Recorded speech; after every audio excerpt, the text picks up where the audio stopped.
अब हम आपको दिल्ली के यमुना किनारे पर लेकर चलते हैं, जहां आज दिल्ली के मुख्यमंत्री पद की शपथ लेने के बाद रेखा गुप्ता ने अपनी पूरी कैबिनेट के साथ यमुना घाट पर आरती की है। दिल्ली के चुनावों में यमुना नदी का प्रदूषण एक बहुत बड़ा मुद्दा था और बीजेपी ने वादा किया था कि अगर वो सरकार में आई, उनकी सरकार बनी, तो वो यमुना नदी को साफ कर देंगे। और आज से ही उन्होंने पहले दिन से ही शपथ लेते ही कुछ ही घंटों में इसकी शुरुआत कर दी और मुख्यमंत्री रेखा गुप्ता ने अपने कैबिनेट की पहली बैठक की शुरुआत यमुना घाट पर आरती के साथ की। हालांकि बहुत सारे लोग यह दावा कर रहे हैं कि दिल्ली में आज पहली बार यमुना घाट पर ऐसी आरती हुई है। देखिए, बीजेपी ने आते ही कैसे यमुना घाट पर आरती शुरू करवा दी है, ऐसी बातें कही जा रही हैं, लेकिन यह दावा गलत है। तो यह भी हमारी जिम्मेदारी, हम आपको बता दें, इस तरह की आरती बीजेपी के आने के बाद से नहीं हुई है। यह आरती पहले भी होती थी। वर्ष 2015 में जब अरविंद केजरीवाल ने दिल्ली में पहली बार पूर्ण बहुमत की सरकार बनाई थी, तब उन्होंने भी दिल्ली में यमुना नदी के गीता घाट पर जाकर ऐसे ही एक भव्य आरती का आयोजन करवाया था और इस आरती में उस समय आम आदमी पार्टी के भी सभी मंत्री और विधायक शामिल हुए थे। हालांकि यह अलग बात है कि इसके बाद केजरीवाल यमुना नदी को भूल गए। उन्होंने यमुना के साथ धोखा किया और यमुना नदी की हालत बद से बदतर होती चली गई। लेकिन आम आदमी पार्टी ने भी अपने शुरुआत 2015 में ऐसे ही की थी। वो तस्वीरें भी आज हमने आपको दिखा दी हैं। लेकिन अब नई मुख्यमंत्री रेखा गुप्ता ने वादा किया है कि बीजेपी की सरकार में यमुना नदी साफ हो जाएगी और अब यमुना मैया को और ज्यादा बुरे दिन नहीं देखने पड़ेंगे।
आज मां यमुना की आरती करते हुए हमने फिर से उस संकल्प को दोहराया जो हमारी प्राथमिकता रहेगी।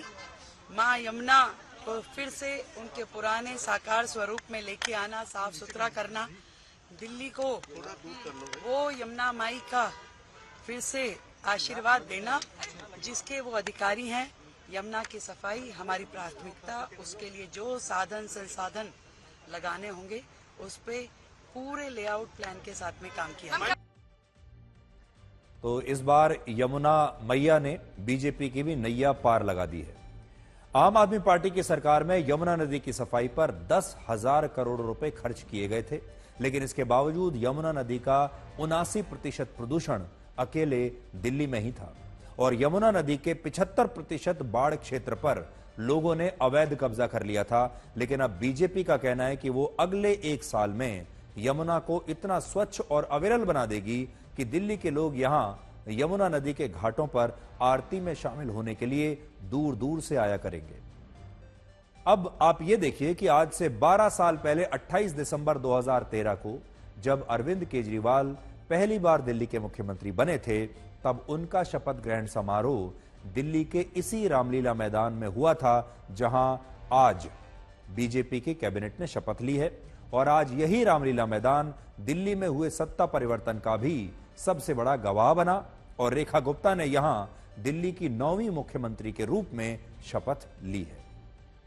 और इस समारोह में प्रधानमंत्री मोदी, गृह मंत्री अमित शाह, 10 केंद्रीय मंत्री, दिल्ली से बीजेपी के 7 सांसद और एनडीए शासित 21 राज्यों के मुख्यमंत्री और मंत्री और उप मुख्यमंत्री भी आज शामिल हुए। इनमें भी आंध्र प्रदेश के उप मुख्यमंत्री पवन कल्याण के साथ प्रधानमंत्री मोदी की इन तस्वीरों की आज बड़ी चर्चा हो रही है, जिसमें पवन कल्याण की वेशभूषा को देखकर प्रधानमंत्री मोदी उनसे कह रहे हैं कि क्या वो हिमालय पर जाने वाले हैं।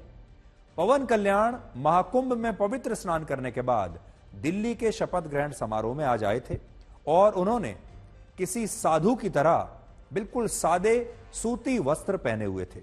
और इस पहनावे पर प्रधानमंत्री मोदी ने उनसे मजाक मजाक में कहा कि क्या आप हिमालय जाने वाले हैं। और आपको पता होगा कि प्रधानमंत्री मोदी पहले भी कई बार पवन कल्याण की तारीफ कर चुके हैं और उन्हें आंधी बता चुके हैं। तो ये जो संवाद है प्रधानमंत्री मोदी और पवन कल्याण के बीच, आज ये भी संवाद बड़ा दिलचस्प रहा।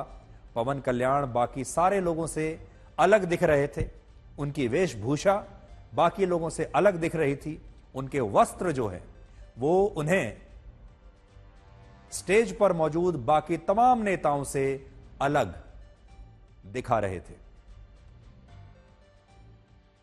बीजेपी का कहना है कि इस समारोह में दिल्ली के भी 40,000 लोगों ने हिस्सा लिया, जो आम लोग थे। इनमें किसान थे, किसानों के नेता थे, झुग्गी झोंपड़ी में रहने वाले आम लोग थे और ऑटो चलाने वाले ड्राइवर्स थे। रेखा गुप्ता के साथ कुल मिलाकर 6 विधायकों ने मंत्री पद की शपथ ली है, जिनमें प्रवेश वर्मा, मनजिंदर सिंह सिरसा, कपिल मिश्रा, आशीष सूद, पंकज कुमार सिंह और रविंद्र इंद्रराज सिंह का नाम शामिल है। इनमें मनजिंदर सिंह सिरसा ने पंजाबी भाषा में शपथ ली और भारत माता की जय और वाहेगुरु दी फतेह का नारा भी उन्होंने अपनी शपथ के साथ लगाया। इसके अलावा मंत्री पद की शपथ लेने वाले पंकज कुमार सिंह बिहार के बक्सर के रहने वाले हैं और एक दिन पहले ही उन्होंने अपनी मां का अंतिम संस्कार किया था। उनकी मां की मृत्यु अभी हो गई थी और अब उन्हें अफसोस है कि उनकी मां उन्हें दिल्ली का मंत्री बनते हुए नहीं देख पाई।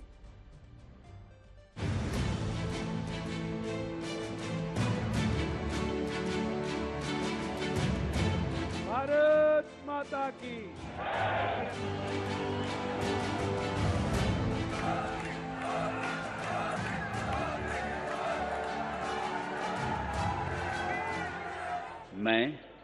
मैं रेखा गुप्ता ईश्वर की शपथ लेती हूँ कि मैं विधि द्वारा स्थापित भारत के संविधान के प्रति सच्ची श्रद्धा और निष्ठा रखूंगी।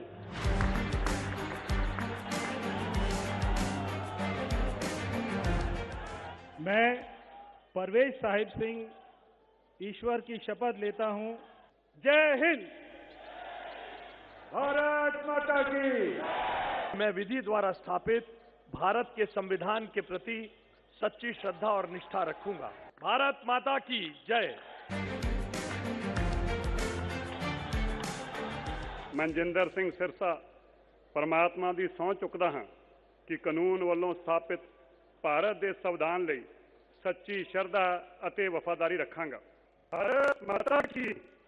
ਵਾਹਿਗੁਰੂ ਜੀ ਕਾ ਖਾਲਸਾ, ਵਾਹਿਗੁਰੂ ਜੀ ਕੀ ਫਤਿਹ।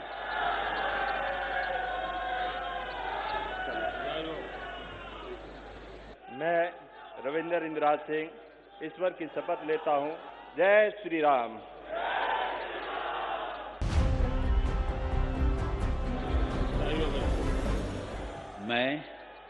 मैं कपिल मिश्रा ईश्वर की शपथ लेता हूं।